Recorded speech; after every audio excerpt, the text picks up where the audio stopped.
The Fear and Hunger games are infamous for their difficulty, from their harrowing enemy encounters to their brutal game environments. Fear and Hunger has no shortages of challenges for the player, which is why I wanted to make a video like this. This video will serve as a short guide for those who are currently struggling with the game or anyone wanting to improve their early game runs. Our first step is to make a character. All characters start out with their unique abilities, but I believe that Marina will make for a great choice to get us through the early game. First, when prompted with what studies we want to pursue, choosing occultism is a strong choice, though all options are viable.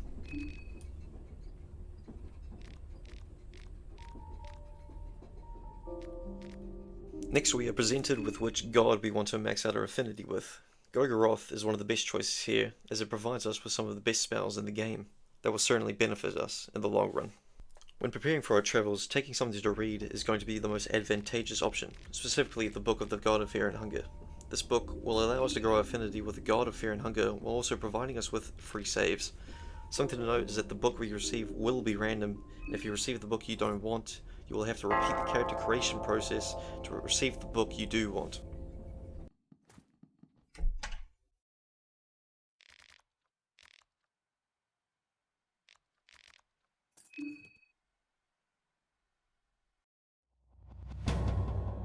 Upon leaving the train, get through the dialogue with the other passengers and head to the left. Follow the path to the north, and then left of here we come across a blue herb. And below this is a spot in the grass that when interacted with 3 times will provide us with some strong early game items. Though this is considered a dev spot, and it's up to you if you want to use it or not, as it does break the progression of the game to a minor degree. Continuing on from here to the next area, left of here we find a shack, and after looking around we can find one of the passengers will approach us. Killing him here will actually be very beneficial, as this will provide us with his skill tree in the Hexen. The fight is easy and you'll get out of it relatively unscathed, so not anything to worry about here.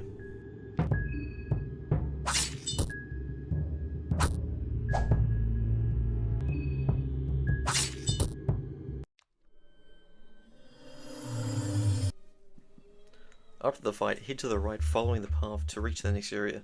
In this area we encounter the woodsman. Fighting him here will most likely result in us dying, so avoid him and head right to the next area.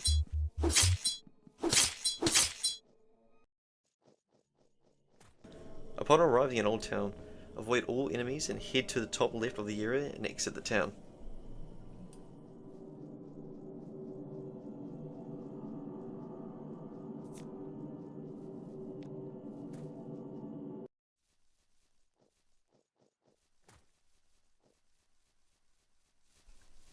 Continue left through the forest and we will encounter 2 dogs. A good strategy for dealing with these dogs is to have some random meat on hand, and which we can use to distract them for a turn and minimize any damage.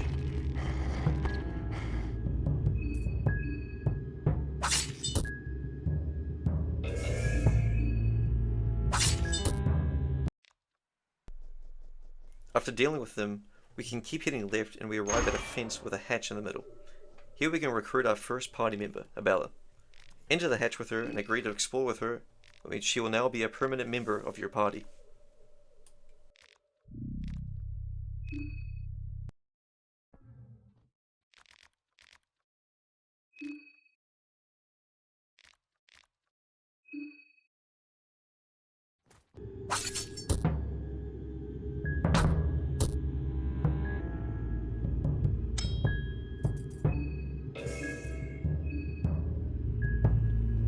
Head back to town to loot everything you can and deal with every enemy you see. This should be very easy now that we have an additional party member. In the basement of one of the houses left of the town, we will find a ritual circle. If you have chalk, you can draw the symbol of the god of fear and hunger here. This will provide us with a free save point while also growing affinity with said god. In the basement of a house we find later on, we will be able to pick up the hacksaw, a very valuable item which will allow us to collect the heads of fallen enemies and use them to acquire soul stones. So be sure to take the head of every enemy we take down. Later in the basement we find Levi. It is important to encounter him here so we can recruit him later on. Later on we come across the manor, which houses many valuable items. Here we encounter the priest, usually a difficult enemy, but with our new party member we are able to do enough damage to the torso without taking any damage ourselves.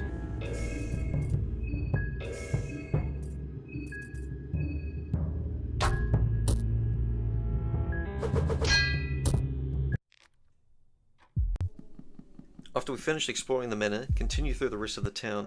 Eventually you will wrap back around to the train, take our original path back to the woodsman, and before starting the fight with him, make sure Bella has her wrench equipped. Upon starting the fight, attack the axe arm twice to remove it.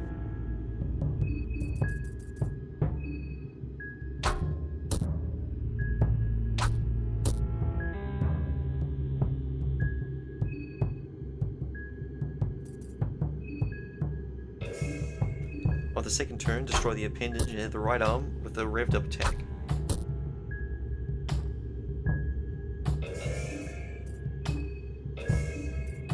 Use Bella's wrench toss on the torso to prevent him from using tackle, and keep attacking the torso until you win.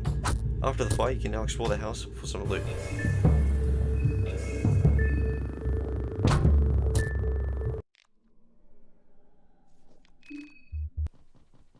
Next to the hatch where we recruited Abella, head right and we can encounter Needles. Without preparation, Needles can be a very difficult fight, but with a little planning, we can easily take him down.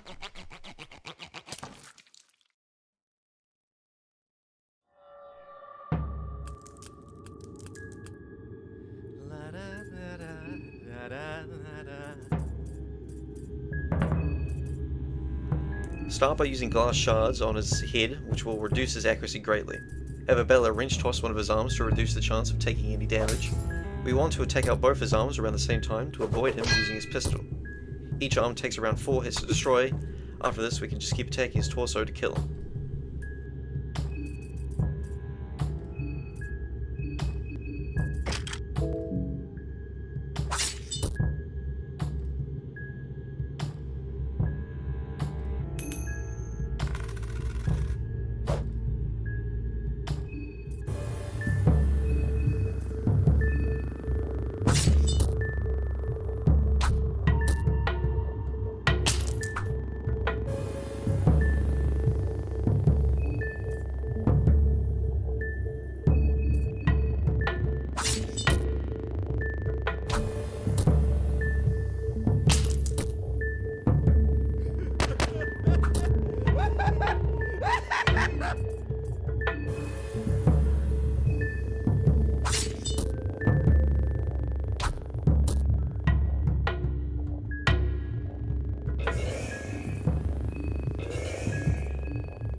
After killing him, we can search his body for heroin, which is an item we can use to buff our character.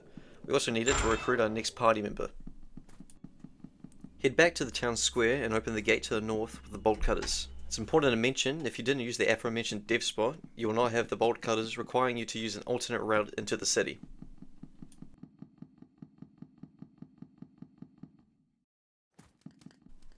After entering the city, you'll come across a restaurant. Head in and then down into the basement where we can find Levi. Speak with him until we are given the option to give him heroin. After giving him the heroin, he will ask to join our party, and we now have our third party member.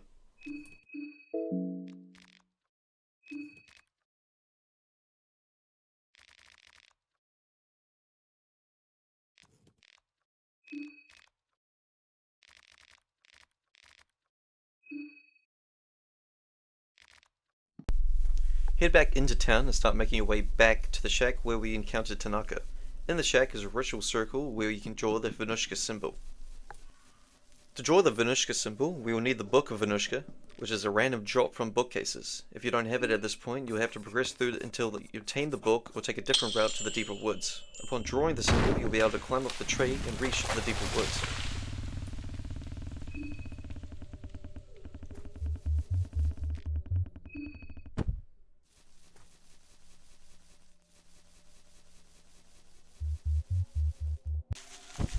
Navigate your way through the woods until you reach the Owl Cultist. He's pretty hard to evade, so if you do end up fighting him, use Abella's wrench toss ability to stun his arms, as this is his only real form of offense. Use the rest of the party to attack his torso, ultimately not too hard.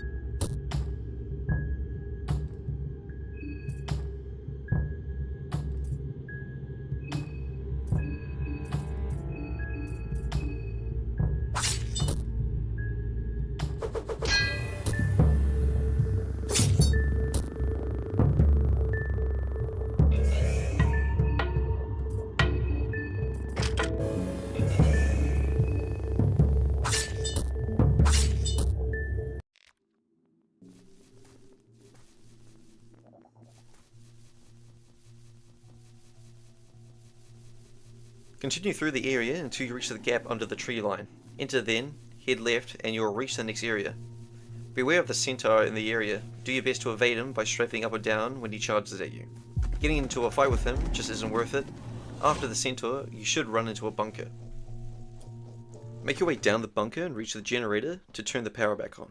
You can get there faster by facing this box diagonally and pushing it. This will allow us to skip the boss fight here, as facing her will be too costly at this point.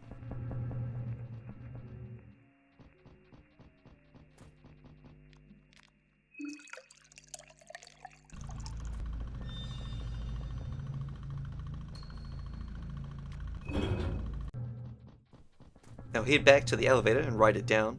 Now we can encounter a vital party member, Osa. Be careful not to aggravate him here, as you could start a fight with him.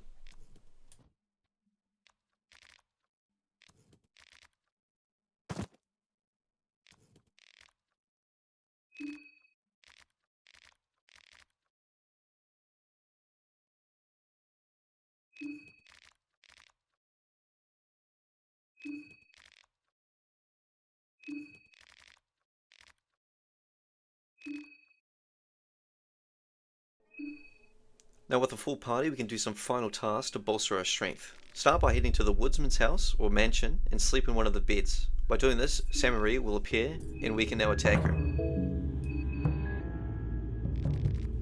By talking to her, we can make her skip a turn, then either get rid of her arm first or just go for her torso. After defeating her, we can now get a soul stone, her soul, and her head.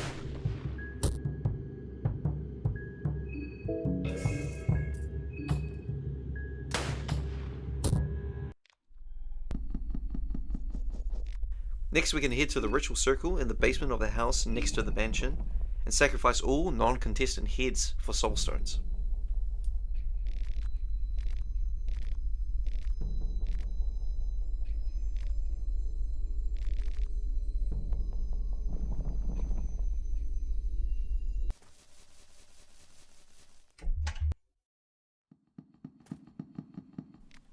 With that done, we can rest again and we'll be given the options to save and use the Hexen.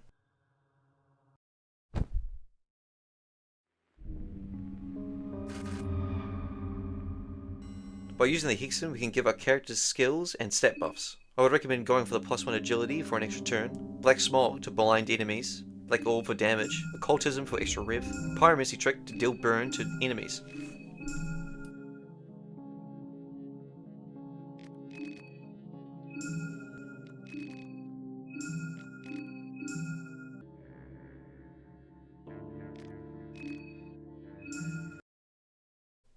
That's everything. There are more things I could have gone over, but I wanted to keep this video brief. But I hope you found this helpful, and if you have any questions or suggestions, feel free to leave a comment. Thanks for watching.